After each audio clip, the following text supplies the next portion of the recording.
Climate data processing centre के मुताबिक ईद उल अजहा 29 जून जुमेरात को होने और 20 जून को यकम जुल्हज होने का इम्कान।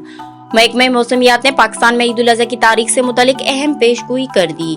न्यूज के मुताबिक क्लाइमेट डेटा प्रोसेसिंग सेंटर ने बताया है कि ईद उल अजहा 29 जून जुमेरात को होने और 20 जून को यकम जुल्हज होने का इम्कान है।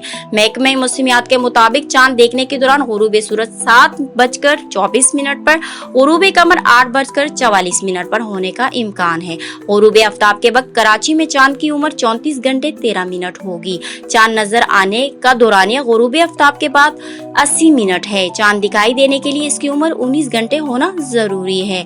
जुल्हज का चांद 19 जून पीर 29 ज़िलक़द को नजर आने का कवी इम्कान है। चांद की पैदाइश 18 जून की शब 9:37 पर हुई। मुल्क के बेशतर हिस्सों में मतला कहीं साफ और कहीं अबर आलूद होने का इम्कान है। दूसरी जानिब ब्रुनाई, मलेशिया और इंडोनेशिया ने ईद उल अजहा की तारीख का ऐलान कर दिया। खलीज टाइम्स के मुताबिक ब्रुनाई में इतवार को चांद नजर नहीं आया, इसलिए ईद उल अजहा का पहला दिन जुमेरात 29 जून को मनाया जाएगा। वॉन कराची की वीडियोस देखने के लिए हमारा चैनल सब्सक्राइब कीजिए और बेल के आइकन को क्लिक कीजिए ताकि आप हमारी तमाम आने वाली वीडियो से बाखबर रह सकें।